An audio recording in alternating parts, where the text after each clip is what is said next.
어제 개혁신당 이준석 후보 대선 선거대책본부를 해산했습니다. 논란이 됐던 3차 TV 토론회 당시로 다시 돌아간다면 어떻게 하겠느냐 이런 질문을 받았습니다.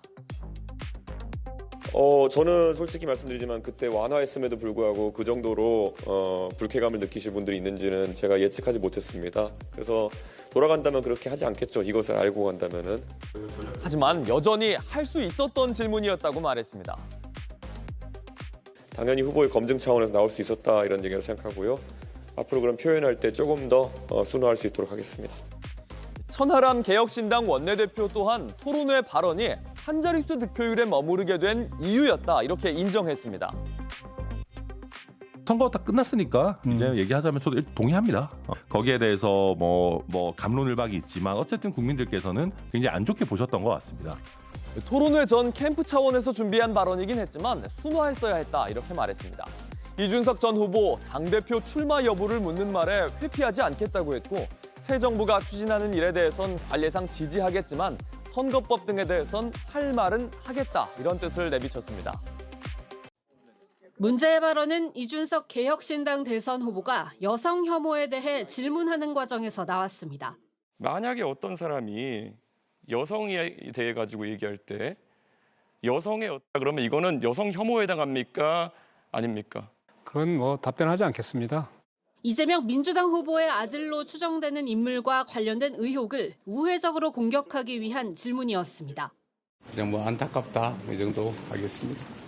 이 후보는 그러면서도 대한민국의 비전을 전해야 할 대선이 입에 올릴 수도 없는 혐오의 언어로 채워지고 있다는 글로 이준석 후보를 겨냥했습니다. 직접 질문을 받았던 권영국 민주노동당 후보는 이 후보를 거세게 비판하며 사퇴를 요구했습니다. 상대방을 공격할 때 자기 최소한의 도덕적인 기준도 이제 없는 거죠. 상대방을 죽이고 악마화하고 나쁜 후보로 만드는데 전력을 기울인. 민주당 등 범진보 진영에선 의원직 제명과 국회 윤리위 제소 목소리도 나오는 상황입니다. 이 후보와의 단일화를 노리던 국민의힘 역시 부적절하다는 입장을 분명히 했습니다. 적절치 못한 발언이라고 생각하고 있습니다. 여성 시민단체 등은 이 후보의 발언을 명백한 언어적 성폭력으로 규정했고 공직선거법, 정보통신망법 위반 등의 혐의로 이 후보에 대한 고발도 잇따르고 있습니다. JTBC 유한울입니다. 이준석 개혁신당 후보 여성 신체를 언급한 발언이 논란이 되자 오늘 아침 소셜미디어에 입장을 밝혔습니다. 방송인 점을 고려해 최대한 정제해 물었다며 그런데도 답을 유보한 건 민주진보 진영의 위선이라고 주장했습니다. 권영국 민주노동당 후보가 이재명 더불어민주당 후보 아들에 대한 질문이라 피했다는 취지입니다. 하지만 비판은 전방위적으로 쏟아졌고 유세중 시민으로부터 항의까지 받았습니다. 그리고 유권자들에게 사과하실 것 없으세요? 제가 질의응답 중이니까요. 나중에. 죄송합니다. 결국 이 후보는 사과했습니다. 불편한 국민들이 있을 수 있다는 것은 저도 알고 있었고 그리고 그에 대해 가지고는 제가 심심한 사과를 하겠습니다. 그러면서도 최대한 순화해 질문한 거라고 했습니다. 순화해가지고 제가 표현한 것이고 그에 대해서 어떻게 더 순화해야 될지는 잘 모르겠습니다. 그런 언행이 만약에 사실이라고 한다면은 그것은 충분히 검증이 필요한 사안이다. 2017년 대선 때 심상정 당시 정의당 후보가 홍준표 당시 자유한국당 후보의 자서전에 있던 돼지발정제를 지적한 걸 언급하며 왜 기준이 다르냐고 하기도 했습니다. 같은 기준을 놓고 본다면 저 개인에게는 돼지발정제가 굉장히 충격적인 그 당시에 용어였거든요. 그러니까 저는 그런 잣대라는 것이 그냥 고무줄 잣대가 돼서는 안 된다. 이 후보는 자신에 대한 고발에 맞대응도 예고했습니다. JTBC 김필준입니다. 대선에서 제3지대의 존재감을 보여준 건 지난 2002년 정몽준 후보와 노무현 후보의 단일화였습니다. 막판 극적으로 판세는 뒤집혔고 노무현 후보는 제16대 대통령에 당선됐습니다. 10년 뒤엔 안철수 후보가 문재인 후보와 단일화하면서 제3지대의 영향력이 다시 주목받기도 했습니다. 그리고 대통령 탄핵이라는 돌발 상황 속에 치러진 21대 대선. 보수 진영에서 이준석 개혁신당 후보가 여론조사 지지율 두 자릿수를 기록하며 막판에 존재감을 나타냈습니다. 조국혁신당은 후보를 내지 않고 일찌감치 이재명 민주당 후보를 지지한 상태. 보수 진영의 관심은 자연스레 단일화로 쏠렸는데 이준석 후보는 단일화에 대해 바보 같은 일이라며 김문수 국민의힘 후보와 선을 그었습니다.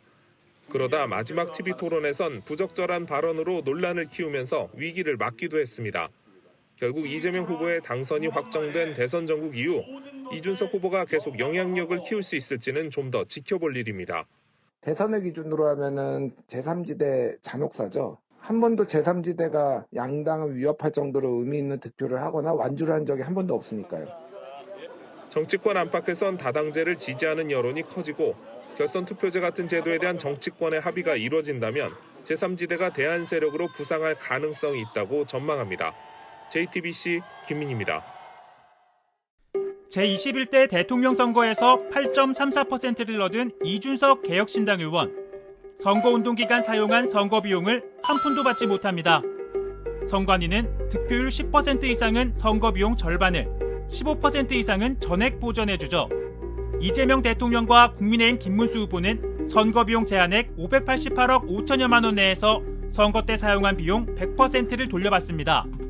이준석 의원과 개혁신당은 이번 선거 과정에서 수십억 원을 사용한 것으로 알려졌는데요. 그 1당, 2당 같은 경우는 대략 한 500억 정도를 운영을 한다면 저희는 한 그 10분의 1 정도로 50억. 득표율 두 자릿수대를 기록했다면 절반은 받을 수 있었을 텐데 오롯이 당이 부담하게 됐습니다. 개혁신당이 빚더미에 오르지 않겠냐는 관측이 나오지만 당 관계자는 이미 후원금으로 충당했다고 주장했습니다. 참고로 이준석 의원은 지난해 반값 선거법을 발의했었는데요. 10% 이상 득표 시 선거비 50% 보전하는 걸 70%로 높이고 5%를 넘으면 선거비 50%를 보전하자는 내용입니다. 만일 이 법이 통과됐다면 대선이 끝나고 선거비 절반은 받을 수 있었겠지만 현재 상임위에 계류 중입니다.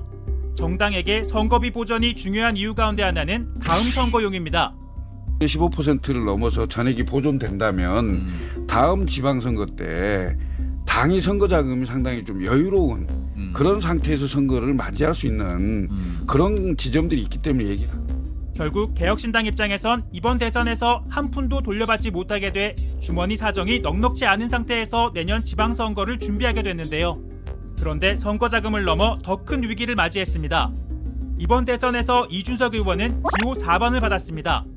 원내 의석 순서에 따라 민주당, 국민의힘, 조국혁신당에 이어 네 번째였죠. 그런데 내년 지방선거에서는 개혁신당 기호가 뒤로 밀릴 가능성이 큽니다. 이재명 대통령이 대변인으로 발탁한 강유정 의원이 비례대표 의원직을 사퇴하면서 다음 순번이 의원직을 승계하게 되는데요. 지난해 총선 당시 민주당 등 야권은 준연동형 비례대표제용 위성정당을 만들어 공천했었는데 14번까지 당선됐고 의원직을 이어받게 되는 15번 손솔 전 진보당 수석대변인입니다. 1995년생 이화여대 총학생회장 출신으로 22대 국회 최연소 의원이 됩니다.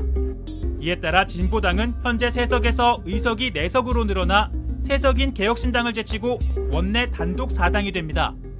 당장 어제 대통령과의 오찬에서 여야 대표는 통상 관례에 따라 천하람 개혁신당 대표 권한대행에 이어 김재현 진보당 상임대표가 모두 발언을 했지만 개혁신당과 이준석 후보를 지지하신 많은 국민들의 뜻도 잘 경청해 주시고 국정에 적절하게 반영해 주시기를 부탁드리겠습니다.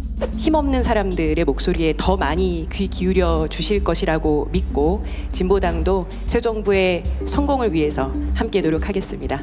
앞으로는 진보당 대표가 먼저 발언하게 됩니다. 아울러 의석에 변화가 없다면 내년 지방선거에서도 의석수에 따라 민주당, 국민의힘, 조국혁신당에 이어 진보당이 4번, 개혁신당은 5번이 될 것으로 보입니다. 물론 내년 지방선거에 개혁신당이라는 이름으로 후보를 낸다면 말이겠죠.